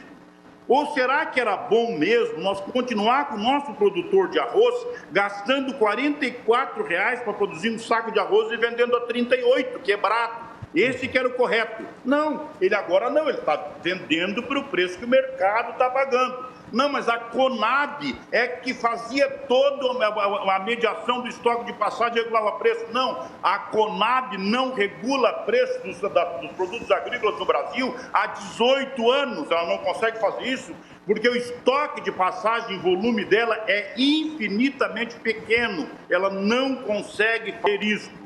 Os produtores de leite no Rio Grande do Sul saíram agora não, no tempo do governo petista. Eu era presidente da comissão de leite no Congresso e nós tínhamos que ficar pedindo, por amor de Deus, para não de leite da Argentina e do Uruguai, porque o produtor de leite estava quebrando. O leite tem política agrícola complicada para a manutenção disso, porque por uma questão simples. A Argentina produz 13 bilhões de litros de leite e tem 12.800 produtores. Nós, no Brasil, produzimos 40 bilhões de litros de leite e temos 1.200.000 produtores. É a nossa cultura de produzir de leite, que é de pequenos produtores, pessoas que produzem pouca quantidade de leite. E esta questão, por escala, acaba não pagando adequadamente. Ou então eu vou ter que chamar as nossas cooperativas de leite do Rio Grande do Sul em tiranos que estão pagando os pequenos produtores com preço vil porque não querem pagar. É claro que não, isso é uma realidade de mercado, é assim que tem acontecido. É o mercado que faz esse processo. Portanto, eu estou à disposição, Juliano, mas não gostaria de participar de um debate onde nós tivéssemos que, ao invés de informar o pessoal que está nos vendo agora, nesse momento, com tantas informações, o agro está passando por um momento no Brasil que emprega milhões e milhões. É bom que se esclareça isso. O agro, quando se fala dele, o agro é chão de fábrica, quando está fabricando as máquinas. E o agro volta a ser chão de fábrica quando ele está lá e está botando leite na caixinha ou frango no quilo. É chão de fábrica de novo. É o agro que emprega 51% da mão de obra ocupada do Brasil hoje. É o agro que está fazendo isso na mão de obra produtiva. Ele está fazendo antes e depois da roça. Deputado Alceu Moreira, deputado federal, no nosso debate junto com o Antônio da Luz, economista, e também com o presidente do CONSEA, o Juliano Ferreira de Sá. Antônio, eu volto com a tua fala e aí também abro espaço para que você rebata e já que nós temos uma discrepância muito grande no que diz respeito a uma visão não só econômica, mas naturalmente política, mas especialmente, que é onde eu toco vocês, sobre os números. Num programa da responsabilidade do Cruzando as Conversas, nós temos que ter números corretos, de todos os lados. É claro que nós temos órgãos que estão sendo citados, o nosso telespectador tem também que fazer o dever de casa e pesquisar esses números, mas antes que você traga a sua fala, eu só gostaria que você recuperasse um ponto que me chamou a atenção ali da fala do Juliano, que o Juliano disse que institucionalmente há uma ligação entre o CONSEA e a Farsul, e você disse, vocês não nos representam. Qual é a relação oficial da Farsul com o CONSEA? Sou economista-chefe da Farsul desde 2008, eu nem sabia que existia esse conselho. Quem representa a Farsul se chama Gedeão Silveira Pereira, presidente da Farsul, e tem um corpo de diretores e vice-presidentes que chega a mais de 30 pessoas. Nós somos uma federação que federa 137 sindicatos rurais, que junto com as suas extensões de base vão a 200 e tantos municípios do estado do Rio Grande do Sul, com presença física. Então, esse conselho aí, que eu nem sabia que existia, sei que nos representa, tem a dó, não tem procuração nenhuma da Farsul para nós representar. E, ademais, o seguinte, a Farsul representa produtores rurais. Pessoas estão lá com a enxada, em cima do trator, enfim, tirando o leite da vaca, cuidando dos porcos, dos bois, das grandes lavouras, das pequenas, enfim, pessoas de verdade, não é pessoas de discurso, não são produtores, são produtores rurais, enquanto produtores e não como eleitores, são pessoas que têm um título eleitoral, até porque para nós, tanto faz isso, imagina, representar os produtores é uma responsabilidade muito grande. Para ser delegada, ainda mais para um conselho que, sinceramente, eu nem sabia que existia, com todo respeito, tá? É ignorância minha, mas eu não tenho como saber todos os conselhos que tem, porque são centenas de conselhos, e como este é um conselho que não traz nenhum tipo de debate para nós que seja relevante, porque pelo conteúdo nós já vimos as razões pelas quais, não que os assuntos não sejam importantes, mas as formas de trazê-los nos afasta, porque ou a gente debate sobre os números e discute as ideias numa boa, agora com realidade construída, aí fica bem complicado. Aliás, um programa como o Cruzando Conversas precisa ter a responsabilidade de bem informar as pessoas. Nós podemos divergir nas ideias, isso é a democracia, que bom que é assim, não existe melhor coisa no mundo que a democracia, mas nós temos que debater para tê-la, temos que debater em um grau de informação que vale a pena ter o debate. Então, sob esse ponto de vista, eu lamento que, infelizmente, nós não pudemos avançar no campo da discussão das ideias, porque tivemos que parar todo o tempo para trazer a realidade dos dados. E só para não perder também a questão dos 27%, se nós temos, não é ministério que faz isso, nós estamos vivendo uma onda, infelizmente, de negacionismo, como disse o Juliano, realmente, de não acreditar na ciência, de duvidar da ciência. E eu, como um pesquisador que sou, um defensor da ciência, da academia que sou, e dediquei a maior parte da minha vida fazendo isso, vou defender a ciência sempre. Vou dizer o seguinte: todo estudo não precisa ser de ministério, se ele é verdadeiro, ele está publicado. Ele está publicado em jornais científicos, em revistas científicas, não em panfletos políticos. Então, se há a possibilidade de haver essa realidade, ela está publicada em artigos científicos. Então, se fecha o ministério, se não fecha o ministério, tanto faz. Os dados são científicos, a menos que eles não sejam, políticos, ideológicos. E para não encerrar esta fala, ainda mais nessa hora da noite que as pessoas, enfim, já estão se encaminhando para um relaxamento, eu queria mandar um beijo, Tiago, para um xará do Juliano, o meu compadre querido, meu amigo que está acompanhando, o Juliano Hackman, que está com o meu afilhado, aliás, meu e da minha esposa, o nosso afilhado, o Henrique, que está nos assistindo lá, tentando aprender alguma coisa com este debate. Espero que uma das coisas que ele tem aprendido... O Henrique é pequenininho, Antônio? Construir as... Oi? O Henrique é pequenininho? É, pequenininho. Já está alimentando a nova geração de estudos sobre o agronegócio. Ele desde pequenininho está sendo muito bem educado pelo Juliano e pela Simone, mãe dele, minha prima, a sempre construir as suas ideias e defender as suas ideias com convicções, mas sempre falando a verdade. Muito bom, muito bom. Quer aproveitar e mandar um abraço para alguém também, deputado? Aproveitar o momento, né? Só avisou, acho que o Antônio só avisou bonito aí. Eu quero mandar um abraço para todos os produtores rurais de qualquer tamanho, de todo o Rio Grande do Sul e do Brasil.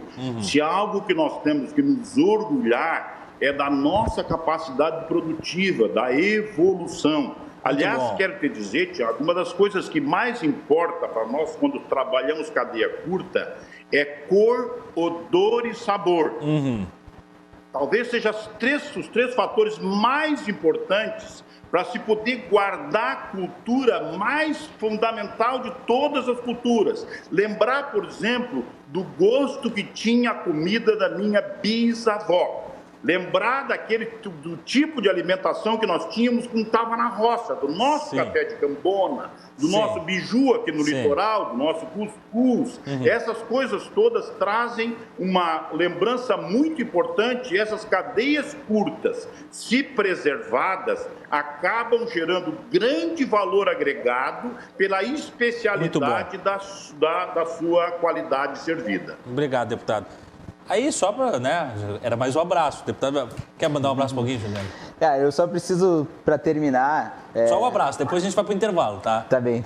Só um abraço. Quer mandar para alguém ou não? Um abraço para todo mundo que estão nos acompanhando, né? Legal. Para Carol, minha esposa, que está aqui me acompanhando. Muito bom. Um beijo para Carol. Tá certo. Todo mundo aproveitou aí, sessão abraços, sessão Xuxa, né? A gente vai para um rápido intervalo e a gente volta com Cruzando as Conversas, trazendo as análises e as opiniões do que toca o agronegócio. Fique com a gente volta já já.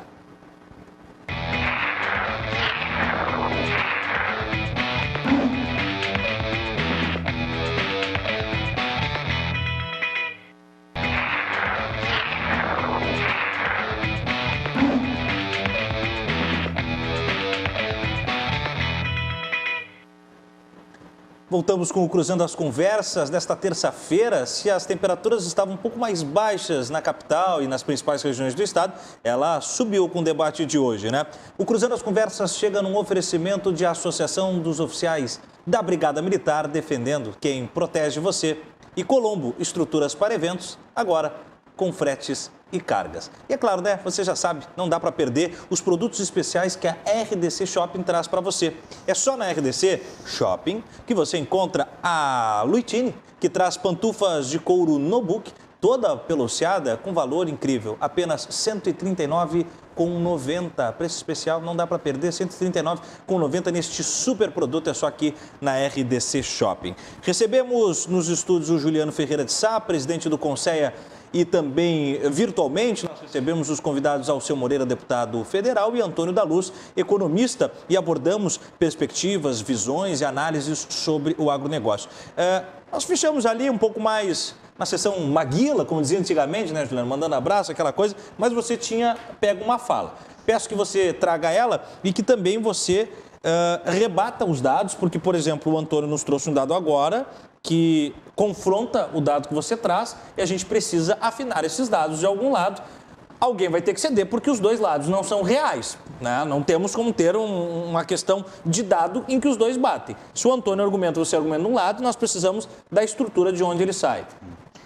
Eu não parto do pressuposto de que nós temos uma narrativa única ou uma única visão sobre as coisas, né? Eu sou mestre em desenvolvimento rural pela Universidade Federal do Rio Grande do Sul e o desenvolvimento rural, ele traz esse elemento de a gente trazer outras perspectivas de análise para a questão do desenvolvimento de quem está no campo, quem vive a ruralidade, né? Não simplesmente uma perspectiva produtiva. Então, o Antônio confronta os números e eu vou voltar a falar, gente, nos últimos 4 anos, o Rio Grande do Sul perdeu praticamente 50 mil famílias de produtores de leite, né? Isso não é pouca coisa. Eu pergunto, né?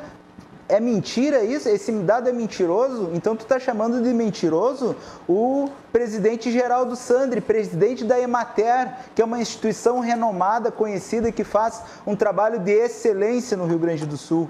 Assistência técnica, extensão rural. Os dados da Emater estão mentirosos? Então, foi a Emater que disse que nos últimos 4 anos nós perdemos quase 50 mil produtores de leite. Essa é uma questão fato, né? Então, nós temos aí, vamos falar de dados, vamos falar de fonte de dados, né? Vamos pegar, por exemplo, esses dados que a gente sustenta da agricultura familiar, vamos entrar ali no site da Secretaria do Planejamento do Estado do Rio Grande do Sul, tem um artigo, inclusive, de uma pesquisadora economista da extinta Fundação Estadual de Economia e Estatística, né, a FEE, está lá. Os números estão ali, como eu disse antes, nós estamos aqui com narrativas diferentes. Eu não vou entrar nessa lógica da arrogância do Antônio, muito menos no destempero desrespeitoso do deputado. Eu vim aqui para falar uma outra coisa. Nós entendemos que é fundamental, Thiago... Juliano, deixa eu só te interromper, perdão. Mas para uma essência jornalística, vocês estão discordando de dados e eu preciso prestar o serviço para o telespectador. Segundo dados da emater.tia.br, existem no estado 65.202 produtores de leite. Como é que em 4 anos perdemos 50? Então, os dados da Emater estão mentirosos. Então... Não, mas esses dados estão trazidos agora aqui do site da Emater. Estou acessando o site da Emater aqui, está marcado e grifado. Existem no estado, fala da Emater, existem no estado 65.202 produtores de leite vinculados às indústrias, distribuídos em 465 municípios, representando 93,6% do total. Outros 11.339 produtores obtêm renda de atividade, aí vai explicando os dados. Mas o dado geral, 65.202. E quantos deixaram as atividades?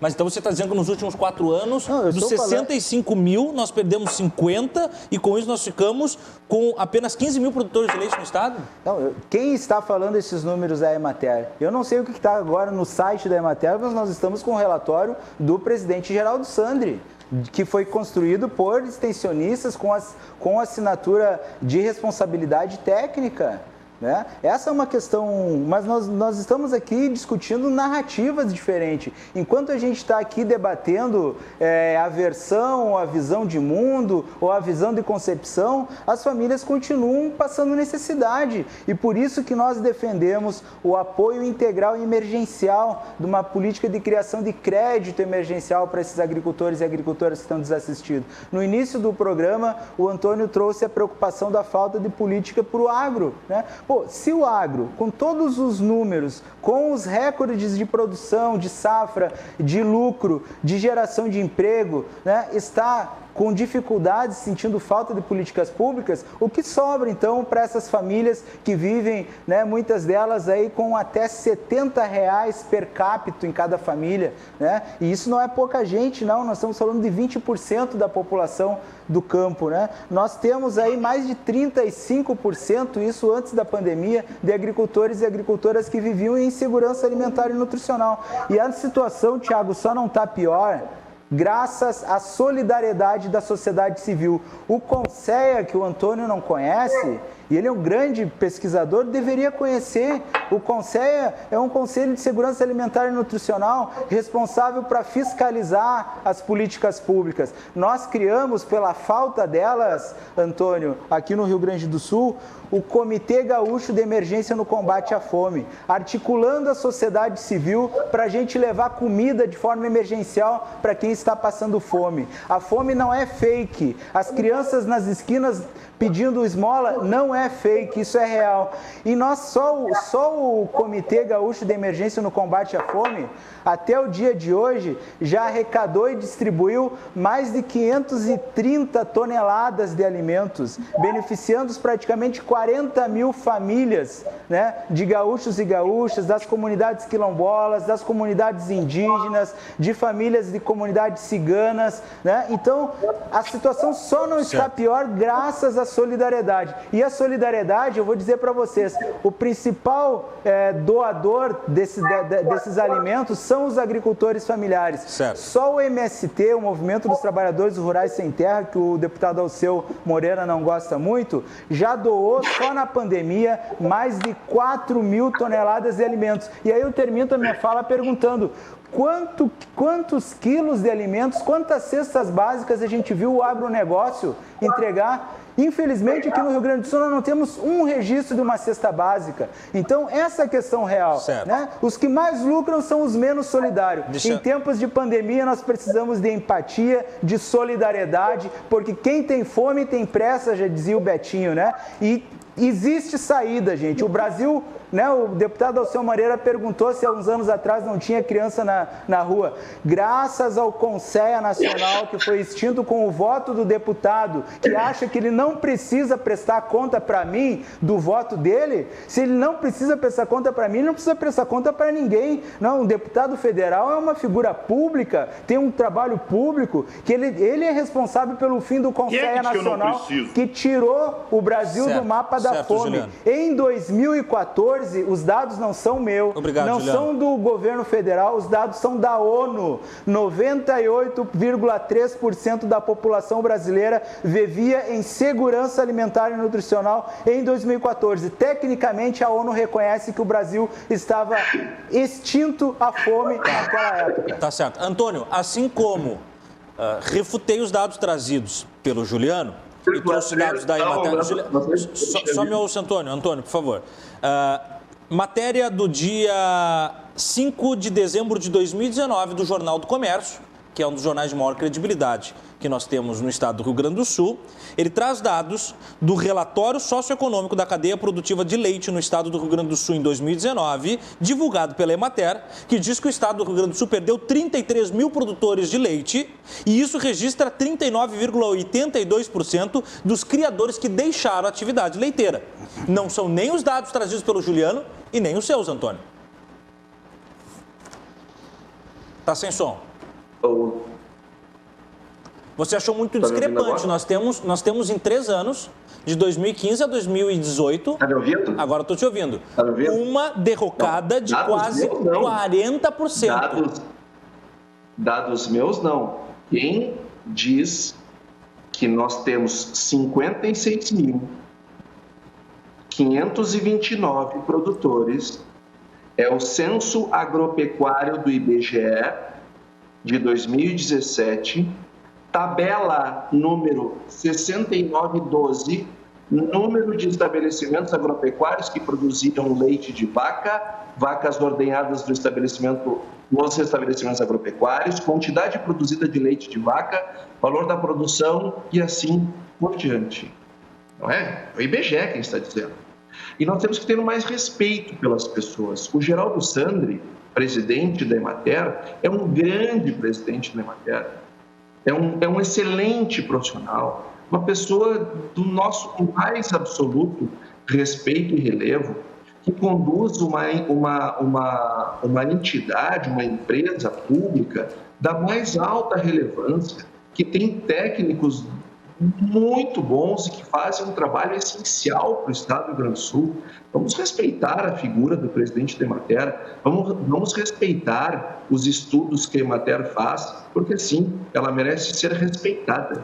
E a principal forma de respeitá-la é utilizar os seus dados de maneira correta. Esses números não são meus, não, Thiago. Os dados são do IBGE. E eu convido todos os telespectadores a pegar o seu celular, é fácil.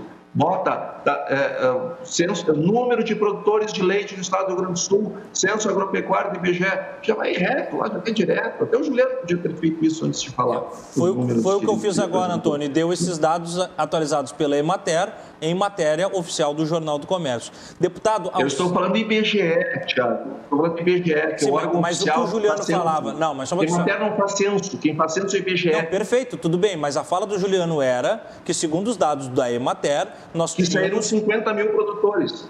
Não, eu disse que não tem. E não tem, são 65 mil, não segundo tem. os dados da Emater. 65 mil e que nós perdemos 39,82% deles, que é o que toca a fala do Juliano. Só para a gente registrar os dados corretos. Agora vem a questão mais importante. O setor leiteiro, que aliás era o que nós deveríamos ter debatido o tempo todo, que era o que eu gostaria de ter debatido o tempo todo, mas se nós tivéssemos a oportunidade de trabalhar em cima de números que sejam minimamente próximos da realidade, eles não precisam ser exatos, mas eles têm que ser minimamente aproximados da realidade e não organizados para criar uma narrativa política. O setor leiteiro enfrentou uma crise horrorosa, muito triste mesmo. Eu não sei se foram 33%, eu não sei se foram 25%, eu não sei se foram 28%, mas um contingente imenso de produtores precisou abandonar a produção leiteira. E sabe por que isso aconteceu, Thiago e telespectadores? Infelizmente, nós conhecemos muito bem essa história, porque o setor leiteiro ele passou por um processo de crescimento no início dos anos 2000, e muitas indústrias, inclusive, se instalaram no Rio Grande do Sul por conta desse crescimento acentuado que houve ao longo desse período.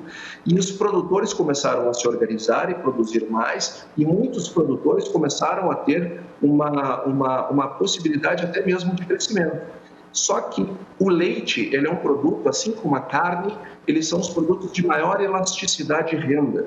O que é elasticidade de renda? Varia conforme a renda da população. Então, o que acontece? Quanto maior a renda das pessoas, quanto mais a renda cresce, maior é o consumo de leite e seus derivados. Agora, quando a renda decresce, isso também acontece. Nós temos uma queda no consumo interno. Nós tivemos aquela crise que houve no Brasil entre 14, 15 e 16, sobretudo esses 2 anos, 15 e 16, onde o PIB do Brasil afundou, onde a renda per capita do brasileiro afundou, quando o desemprego foi a 14 milhões de pessoas, os produtores tinham organizado o processo produtivo para produzir mais leite, esperando que a sociedade ia seguir consumindo cada vez mais leite. Mas veio uma crise criada por políticas desastrosas, essas que parece que estavam sendo defendidas até bem pouco tempo.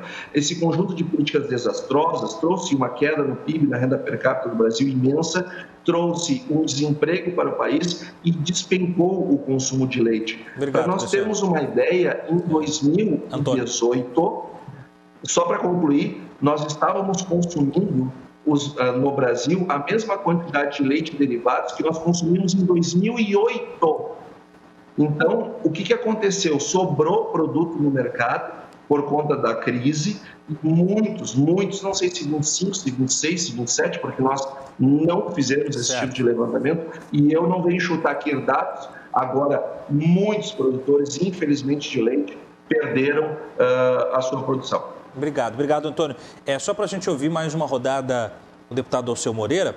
E aí, deputado, vou pedir que na sua fala final o senhor já se despeça, porque a gente já está encaminhando o final do programa, e depois eu peço as palavras finais dos outros 2 convidados. Aí, deputado, para a gente virar um pouco, para falar um pouco também, né, fora essas discrepâncias e tal, gostaria que o senhor, com a sua experiência, trouxesse um pouco para o pessoal que acompanha em casa, qual a sua expectativa, ou pelo menos a análise do cenário, se há uma possibilidade de uma nova configuração de países de negociação de exportação do Brasil por conta da pandemia, se isso muda um pouco o mapa da exportação brasileira, se a pandemia tem esse impacto. Na pandemia não é apenas a pandemia, né? Nós estamos falando, na verdade, de uma questão geopolítica importante do Brasil. Nós andamos no início de 2019 viajando por vários países do mundo, abrindo mercado, mas o que aconteceu no ano passado, por exemplo, é que vários fornecedores de produtos agrícolas, fornecedores de países, acabaram não honrando seus contratos. E aí esses países vieram buscar no Brasil a solução. Então nós tivemos um grupo bastante grande de países que nunca compraram do Brasil e começaram a comprar, e outros países que ampliaram o portfólio, que diversificaram o conjunto de produtos comprados da alimentação do Brasil. A expectativa do Brasil com relação aos próximos anos é que em 10 anos nós estejamos alimentando em torno de 2 bilhões de pessoas no mundo. Esta é uma questão que certamente nós evoluiremos para isto, e é claro que numa situação como esta, todos os mercados do mundo sofreram variações distintas, um para mais, outros para menos. Mercados como o mercado asiático, que aumenta seu consumo, né? Porque a classe média da China, por exemplo, a cada 2 anos ela põe um Brasil para dentro, né, do consumo. Então, isso modifica, consequentemente, nossos produtos. Agora, é importante também falar, Gustavo, que não é só os produtos que nós estamos acostumados a vender. Tem produtos que estão modificando a paisagem da nossa agricultura no Brasil, que são produtos que nós nunca produzimos em grande quantidade, como grão de bico, painço. Nós estamos produzindo agora porque há demandas mundiais para a nossa produção. Por exemplo, o Egito, quando nós tivemos lá o ano passado, queria comprar 11 milhões de toneladas de alfafa, porque eles não têm feno. E nós não temos essa organização cooperativa para produzir esta quantidade de produção. No entanto, estamos produzindo fruticultura, um volume bastante grande e com grande remuneração. Então, o que nós estamos vivendo agora, eu vi, por exemplo, na semana passada, o senhor da John Deere. A John Deere, todo mundo sabe que fabrica máquinas agrícolas. E o senhor da John Deere estava pedindo para as pessoas não comprarem máquinas. E por que ele estava argumentando isso? Ele dizendo o seguinte: se vocês pressionarem o mercado, eu vou ter que buscar componentes para a composição dessas máquinas, para montagem, em vários lugares do mundo. Essas máquinas vão ficar com preço proibitivo. Então, nós vamos pressionar o mercado com um preço que nós, certamente, a partir de então, não teremos condição de pagar. Por último, Gustavo, eu queria fazer uma consideração para ti que é importante, que é o seguinte, que é a conectividade.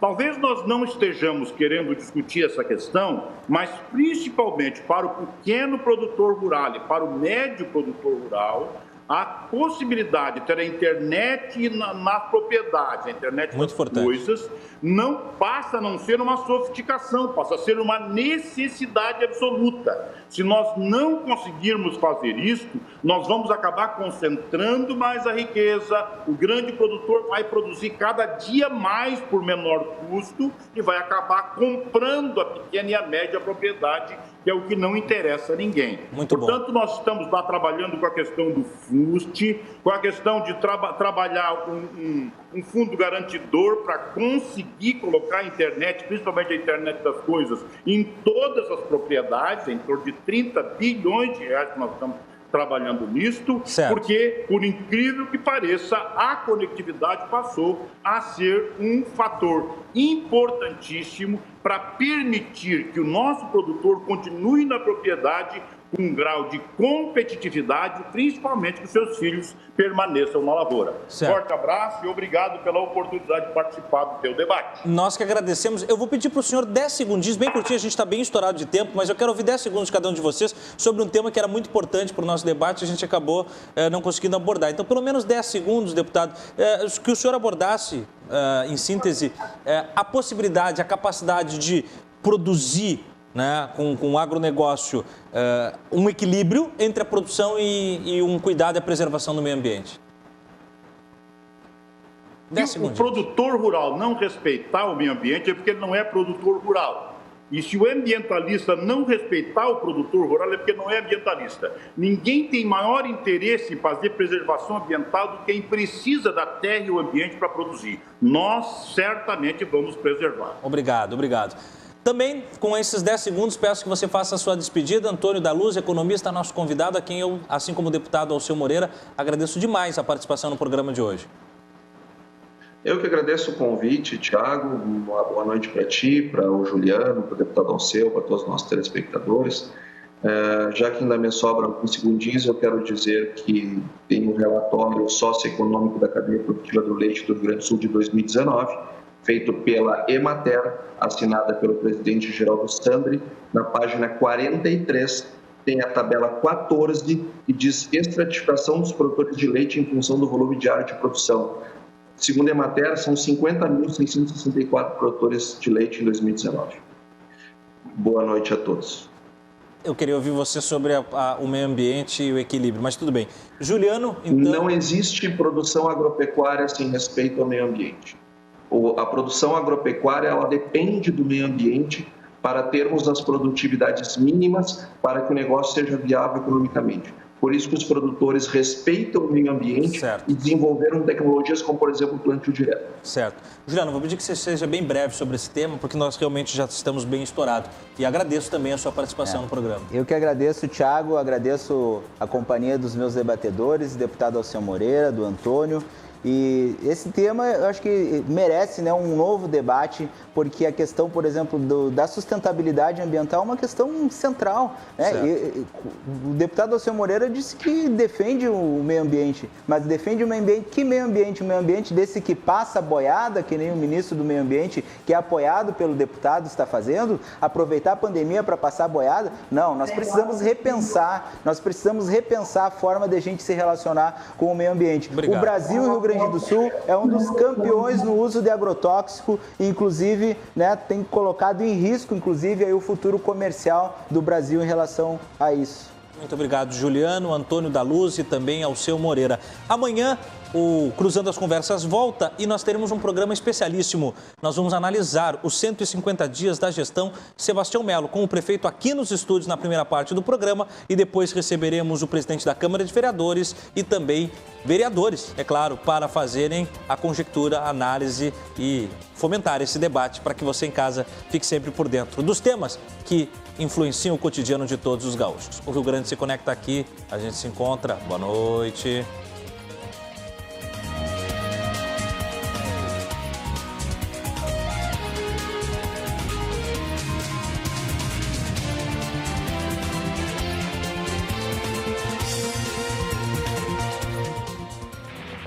Cruzando as Conversas. Oferecimento. Associação dos Oficiais da Brigada Militar. Defendendo quem protege você. E Colombo. Estruturas para eventos e também fretes e cargas.